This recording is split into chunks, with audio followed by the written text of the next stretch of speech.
1 Corinthians chapter 11. We are back in our 1 Corinthians Wednesday night study. Christmas has come and gone, and we had all of our Christmas messages throughout December on Wednesday nights and Sunday mornings. And so we've moved back into 1 Corinthians. Chapter 11 is where we are at tonight, and there are two main divisions in the chapter. Although we will not see both of these divisions tonight, we'll see one of these. We'll see the first one, and that is the coverings. But two different main divisions in chapter 11 of 1 Corinthians, and that is coverings and then communion. So we'll start in on communion next week, as long as I can get through these first 16 verses here at the beginning of the chapter. So what we're looking at tonight is coverings, and this is quite the, at first reading, this is quite the odd passage. And some of us, if we were to just read through it, we might ask, why are we even reading this? Some of us might say, well, what in the world did Paul mean? From this passage, and maybe others, groups of people over time since it was written have had trouble with this. Some have even accused Paul from this and other passages of being a male chauvinist pig. And why does he say these things to the women? And so we're hoping and praying that we can make sense of these things tonight. And I don't think there's much work that needs to be done because I understand what Paul is saying, and I trust that you will too. He does have some, it is a really neat passage, and he does have some incredible things to say, and so we'll look at that over the next few minutes. So coverings is what we are looking at tonight. And we pick it up in verse 2. Why would we pick it up in verse 2? Last week when we were together, we said that verse 1 most likely went with chapter 10. But, if we read through it, not a big deal. I think that it's a really great transition. And let me just tell you something before we get into this. Paul is transitioning, and this is a wonderful transition. But what he's doing is he's been talking about freedoms or liberties, he's called them, and the giving up of those. And we looked at that through several sessions. And now what he's doing is he's going into a section starting in chapter 11 and continuing on, where he is addressing church order or order in the church services. So he's going to talk about some issues tonight with men and women, or with women specifically. And then later on in the chapter, which we'll start in on next week, he's going to talk about communion and the fact that people were showing up for their feasts, the church feast, like a church potluck. Some people were showing up drunk. Other people were showing up and scarfing down all of their food real quick and not allowing anybody else. That's why it's called a potluck. You bring a pot of something and you're lucky if you get anything.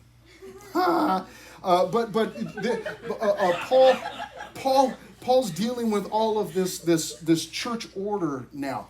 And what we're looking at tonight, really, it has to do with church order, but you'll see that it's a good transition because it still does have to do with that topic of liberty and freedom.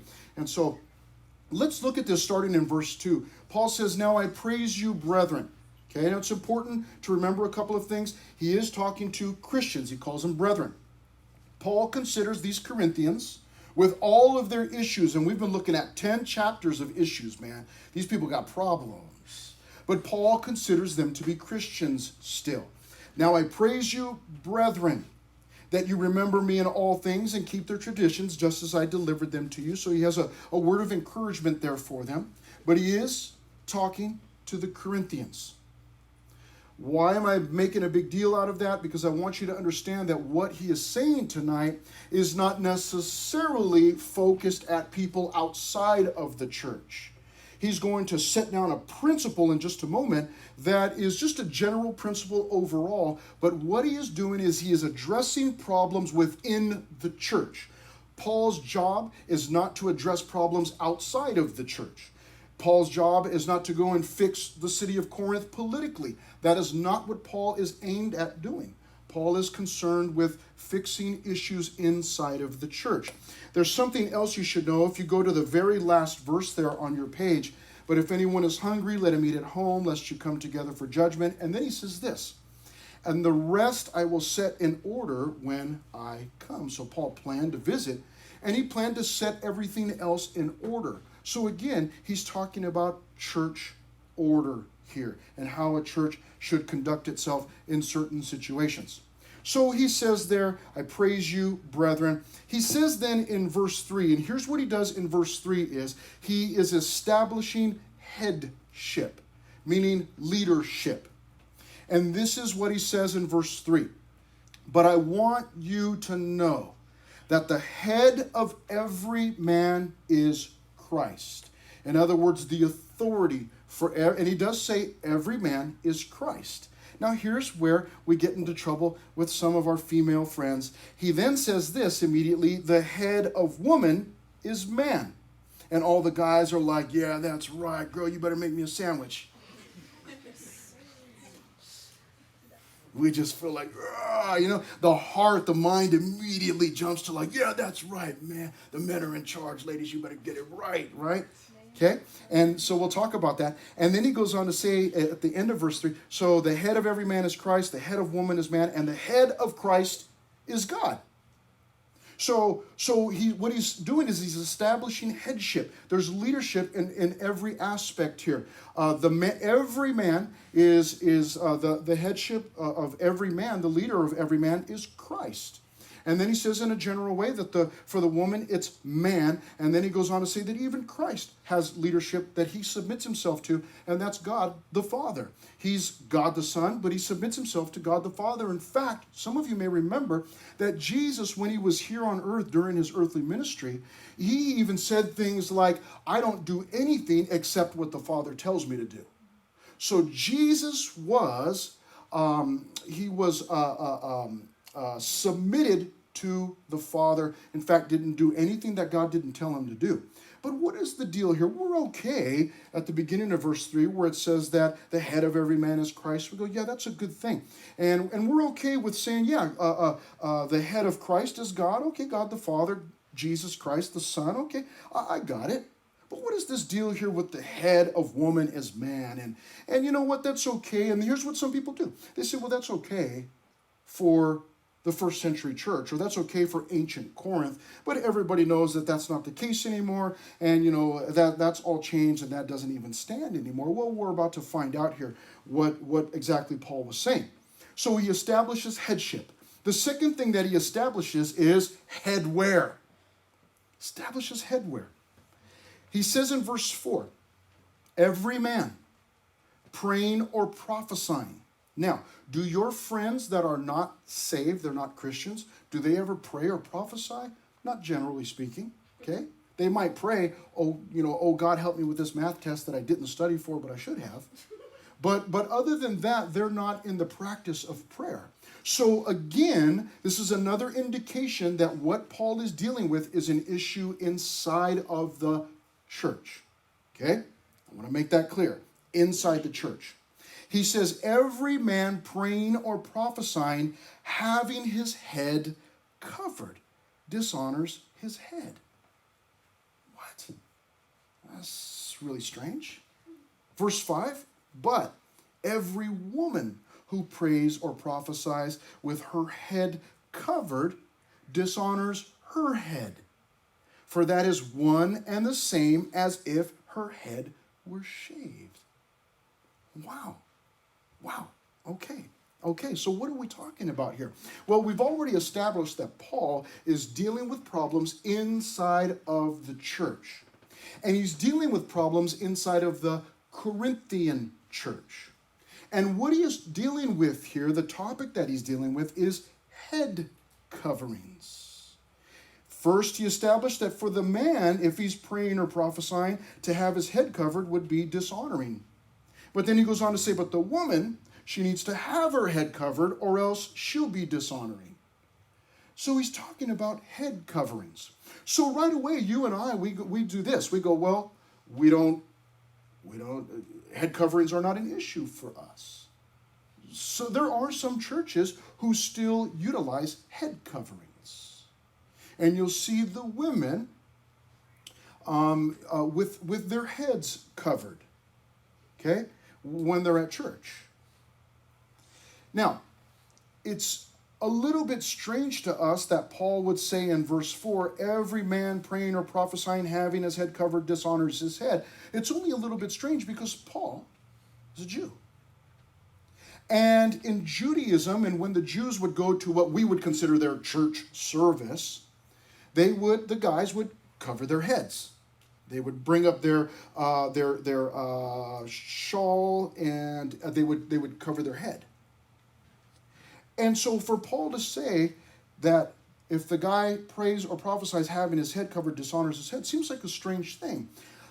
That's why it's important that you and I remember that Paul is dealing with problems in the church in Corinth. Are you with me, Fusion? Yes or no? You with me? Paul is dealing with problems in the church in Corinth. As far as we know, this was not an issue anywhere else. We're not told these things over, that they were having these problems over in Galatia or Ephesus or Philippi or Thessalonica. We're not told that. There was no mention of this in the first church in the book of Acts as the church was being born and developed. So it seems to us that this issue here, now maybe they used head coverings in these other churches, but maybe it just wasn't an issue. But it seems to us that the issue is contained within the church within Corinth. And it would seem to us from verse 4 that this is a problem that is isolated there, that this would be a custom, that the men would not have their heads covered when they're praying or prophesying, but that the women normally would. Now, I want you to notice something else about this, because again, right away, sometimes the ladies can get upset about this, and well, how come the guys don't have to cover their heads, but the girls do, and what's the problem, and what's the deal? But I want you to see something. Verse 4, Paul is zeroing in. He says, every man doing two things, praying or prophesying. Praying or prophesying. Now, he may be talking about praying and teaching. Maybe that's what he means. But our word there is praying or prophesying. He doesn't necessarily, he's not saying every man at all times of the day needs to keep his head uncovered. He says while they are praying or prophesying during the church service. The next thing he says in verse 5 is, but every woman who prays or prophesies with her head uncovered dishonors her head. And some people get stuck again. Well, how come she has to have her head covered? But wait, you didn't hear this part. The woman was expected to have her head covered while she is praying or prophesying. So both the men and the women, males and females, could pray and prophesy and take part in the church service. But it would seem to us that in the church in Corinth, that the custom there was for the women to keep their heads covered while they were in the church service. Now you can ask why, and that's a great question. I don't know. I'm not there. I can't ask them. But the issue for us right now, and Paul doesn't seem to deal with this, the issue is not why. Why do they do that? The issue is just that they do that. And so he goes on to say something, again, quite odd. Verse 5, but every woman who prays or prophesies with her head uncovered dishonors her head, for that is one and the same as if her head were shaved. So again, I'm not Sherlock Holmes here, but I deduce here that for the woman to not cover her head, to have it uncovered, would be a dishonoring thing, and that it would be the same thing as just having her head shaved. And so it seems to me that, okay, so if her head is uncovered, that's a dishonor, and she might as well just go ahead and shave her head, which I'm assuming then must mean that a shaved head for a woman was a dishonoring thing. Now, again, today, 2022, have you been writing the wrong date? 2021 still? Yeah. It takes like the whole year. Yeah. And then in December, oh, that's right, it's 2022, time to change it. But it's 2022. And for a female to have a shaved head I guess is still a bit odd, but it's not really that big a deal. Well, so they have a shaved head. Okay, You don't see it a lot, you don't see it often, but when you do see it, it's like, oh, she shaved her head. Okay, and you move on. It's not really that big a deal. But evidently for this time, it was a big deal. Now he goes on to say in verse 6, for if a woman is not covered, if she doesn't have her head cover on, let her also be shorn. Shorn. What is that? What is shorn? What that means is that Paul was actually Scottish, and he was saying Sean, but he said shorn. Hey, shorn? No, I'm just kidding. That's not what it means. Shorn means that her hair was to be cut short. She was to be shorn. It was to be cut real short. For if a woman is not covered, let her also be shorn. And then he says this in verse 6. But, and there's a little word there, it's 2 letters. He actually uses 3 of them, but it's just the first one. But if it is shameful for a woman to be shorn or shaved, then let her be covered. See what Paul is saying? Paul is saying this. Paul is saying, hey, listen, in Corinth, in the church in Corinth, there's an issue. You guys have a problem there, and the problem is that some of the women are praying or prophesying during the church service with their heads uncovered, and it's a problem. And so Paul says, hey, listen, there's leadership that's been established. And you need to understand that every man is to be submitted to Christ, and the woman is to be submitted to man, and even Christ is submitted to God. So there's leadership established. And then he goes on to say, listen, if a man is praying or prophesying in the church in Corinth and his head is covered, well, that's dishonoring, so he ought not do that. But for the woman, she needs to have her head covered while she does that. And so he's dealing with these issues that seemed to us to be isolated to that place, that place in that time, that church in Corinth. And he says in verse 6, I like this. Paul says, but if it is shameful for a woman to be shorn or shaved, let her be covered. It's almost as if Paul's not really sure. Now, Paul had spent time in Corinth, so we would assume that he must know what he's dealing with. But he says to the church, listen, she needs to keep her head covered. If she's not going to cover it, then she should shave her head. But if shaving her head is a dishonoring thing, if it is, what did he say? If it's shameful, well, then she needs to just keep her head covered. So what he's telling the ladies is, when you're in the church service and you're praying or prophesying, you need to keep your head covered. Now that can present a problem still. Even though we've got some understanding a little bit now, okay, I get it. Paul's just saying for the ladies, you keep your head covered if you're going to be praying or prophesying during the church service. But for some ladies, that's a problem. Because then it becomes, listen, why are you telling me what to do? You don't tell me what to do. You're not my God. Maybe the lady was saying to the pastor, the leader of the church, well, you can't tell me to keep my head covered. You're not God. You're not the authority. And so that's why Paul in verse 3 set forth that he established that headship, that order of leadership, of headship, that order of authority. And he's now saying to the ladies, listen, keep your heads covered. If you're not going to cover it, then shave it. But if shaving is a shameful thing, then just keep it covered while you're doing that. For a man indeed ought not to cover his head, since he is the image and glory of God, but woman is the glory of man. So he gives some reason there that, listen, there's again, he refers back to that order of headship in verse 3. And this is the way things are done in Corinth. So the problem comes in that some of the ladies were not wanting to submit to that, evidently. They were saying, man, I don't think it's fair. Or whatever the reasoning was. I don't want to cover it. I'm free in Christ.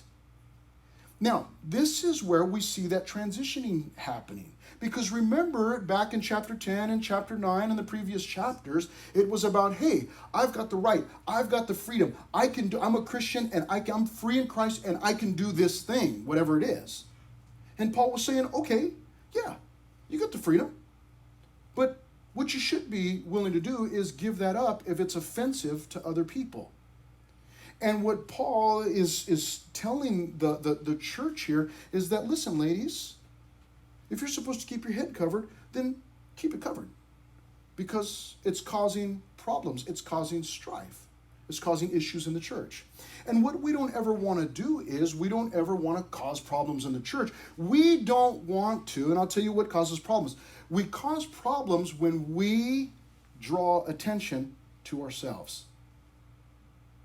And so for these ladies, it's best that in the church in Corinth, it's best that if they just keep their heads covered, because then it's not attracting any attention to themselves. Then everybody is worshiping like normal. Everybody's focused on God. Then the woman, she's got her head covered. She's praying or she's prophesying, and everybody's listening and tracking and following along and agreeing and amening and whatever else they did. And there's no issue. And so Paul is saying, listen, this is a cultural issue here, and what he's telling them is just stick with the culture in this instance. Now, there are times as Christians when we go what we might call counterculture, or we go against the culture, because the culture may be telling us to do something that is contrary to God, in which case we go contrary to the culture, because no, we always want to make sure that we are doing what God wants us to do. But there are other times when we go along with the culture and what's acceptable, especially inside the church, because I'm not trying to draw any attention to myself. And so I want to go along with, so to speak, the status quo. But again, it kind of rubs some of us the wrong way because, man, not only am I a Christian, I'm free in Christ, but man, I'm in America. And, in America, I've got freedoms, man. You don't tell me what to do. And then you come to church and someone's telling you what to do, and it's like that doesn't sit well with some of us. But that's where Paul would say, hey, let's go back and look at the other chapters. Yeah, you've got the freedom. You can go without your head covered. He doesn't say here that, listen, if the woman's head is covered, then she's not going to heaven. He doesn't say anything like that. What he's telling them is you should just keep your head covered and go along with the culture of that church. Because it's not drawing you away from the Lord. This is still glorifying to the Lord. It's keeping everybody focused on the Lord. So, in a moment, it's funny the way he's going to handle the issue as he closes up this section, which we'll get to in just a moment.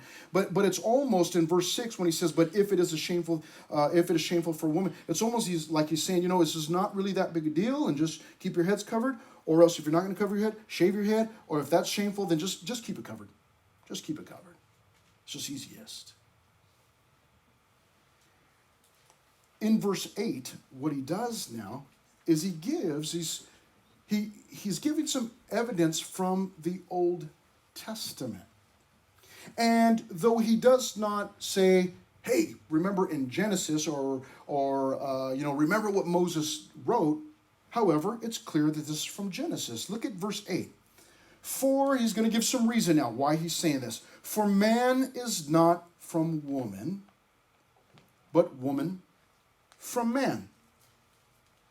Wait a minute. Think about that. For man is not from woman, but woman from man. Is Paul saying that women are born from men? He's talking about Adam and Eve, which was the one time that a woman, Eve, came from a man, Adam. It's the one time. Because ever since then, what has happened? Ever since then, it is a woman who gives birth. And he's going to point that out here in just a moment. But what he's doing is he's giving us evidence for the headship. He's given us evidence of authority from God's word. For man is not from woman, but woman from man. Nor was man created for the woman, but woman for the man. Now again, some people don't like that. Man was not created for the woman, but woman was created for the man. If you go back to Genesis chapter 2, which we're not doing right now, I'll just tell you, I think most of us are familiar with it. If you go back to Genesis 2, what you will find is that God created the man, and then God was watching him, and God said, it is not good for this guy to be alone. It's not good for man to be alone. And God said, I will make him a helper compatible with him. So the woman, from before she was created, she already had a purpose, and that was to help her counterpart, the man, Adam, her husband. Now again, Some ladies don't like that. Well, why was she born like just, she's just, she doesn't even have a choice. She's just automatically, her job is to help the man. Like she doesn't, doesn't she even have her own identity? And, she's just made for the man. And sometimes the men feel like, well, yeah, that's right, girl. You were made for me. I need some help. I can't take the trash out. You go take it out, I need some help. I need some help mowing the lawn. You get out there and mow the lawn, or whatever. Sometimes the guys feel like, yeah, that's right. Now, I actually don't like this. I actually don't like the fact that Eve was made to help Adam. Because I'm pretty prideful. And I feel like, man, I don't need no help. I'll do it myself. So a lot of guys see that as, oh, that's right, she was made for the woman. Oh, that's a good thing. I'm kind of feeling like I'm pretty prideful, and I feel like, man, I would have told God, no, that's okay, I got it. I don't need no help. But good thing that God, that I wasn't there and God wasn't asking me, because from that, what he did was he created the woman.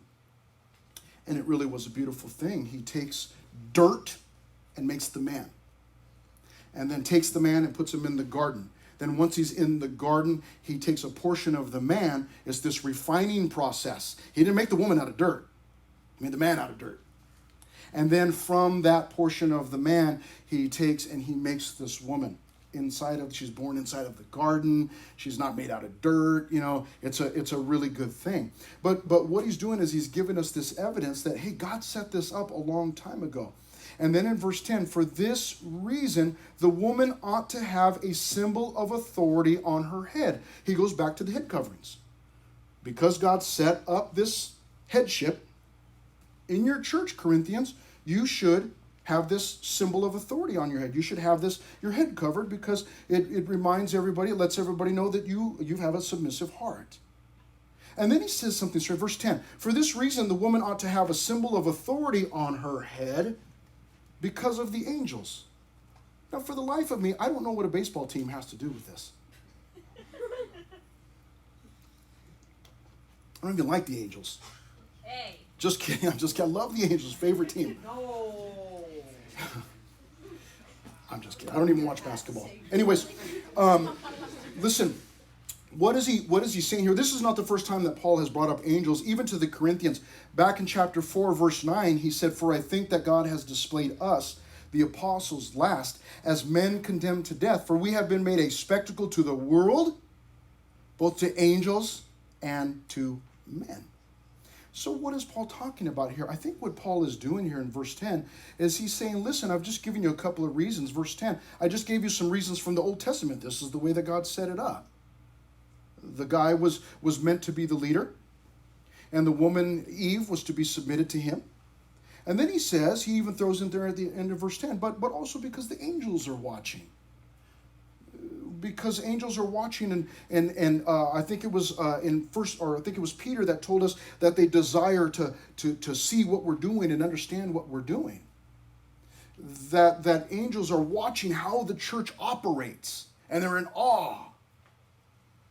In a sense, it's, oh man, God, this is incredible. The angels are talking to God. God, I can't believe that you took all of these knuckleheads and look at them. They're all in one church. And man, look at how the church functions. And this is incredible. And look what they do. And look how you're using these people to spread your message in the gospel. And this is incredible. But the angels are watching, and Paul throws that in there. In verse 11, nevertheless, neither is man independent of woman, nor woman independent of man in the Lord. For as woman came from man originally, even so man also comes through woman. Since that time, every man has been born from a woman. And then he says in verse 12 to kind of encapsulate it all, but all things are from God. But I love this in verse 11. Man, none of this means that man is independent of woman, or that woman is independent of man in the Lord. The two need each other.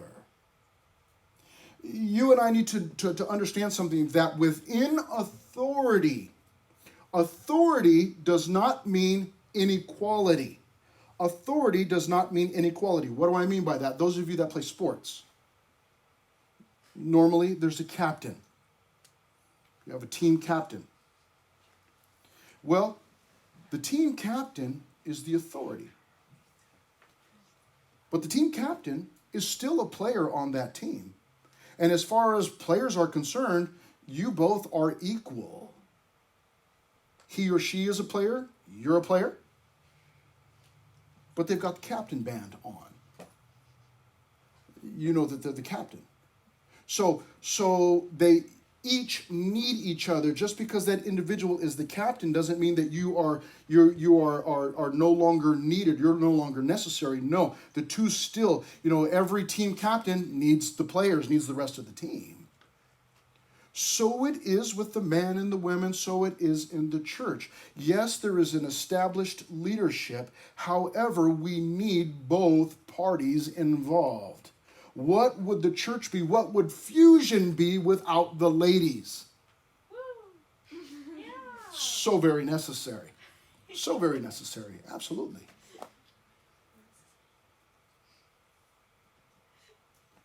Where would we be? I mean, imagine for all the guys. Some of the guys are like, oh, whatever, man, we could do it without them. Yeah. All of our parties would be like soda, chips, nothing else.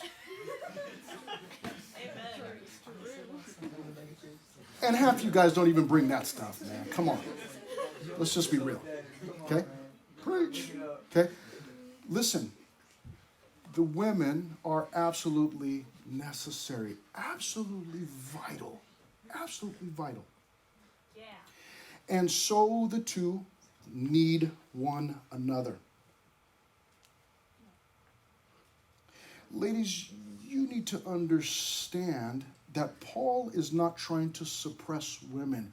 In fact, what Christianity did for so many women in those times and in those days, and still does it to this very day, actually, in other parts of the world. Not so much here, it's not so much of an issue, but in other parts of the world it still is.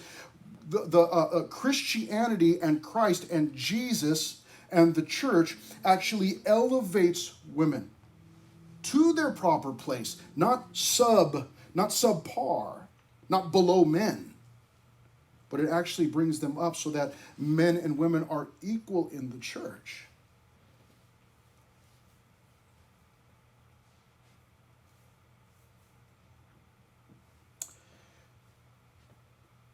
Paul is not trying to he's not trying to press or put a trip on anybody. He wants people to be free in Christ. But what he wants more than what he wants more than anything is for the church to function properly so that it is doing what it's supposed to do, which is glorifying God, which is seeing people's lives changed. And this church, I mean, those of you that have been with us through the study of Corinthians, I mean, this church is dysfunctional, man. You think you've got a dysfunctional family, this church is dysfunctional. And so because it's dysfunctional, things are out of order, and Paul is getting them back in order. And for Corinth and for this church, this meant in this case that the ladies needed to keep their heads covered while they were taking part in the service in the church. And so he goes on to say this. So he said he established headship, he established the headwear, and then he gives evidence from the Old Testament. And the last thing he does, at least in this section, is he tells them, examine it yourselves. I like how, basically, verse 13, or rather, as we get down to verse 13, rather. It's almost like, well, Paul, you could have just said that from the beginning.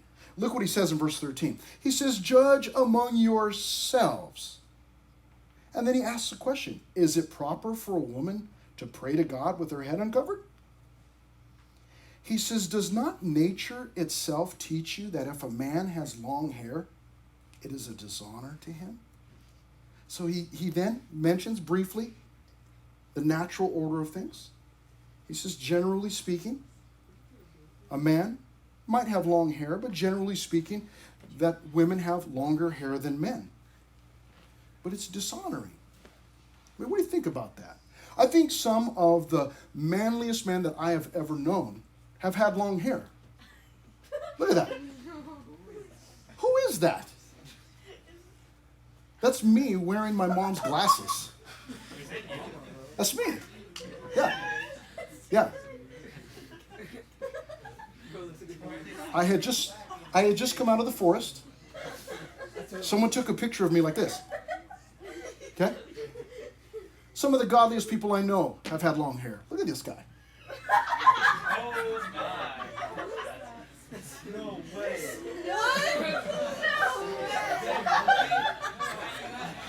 Some of the godliest guys I know have had long hair.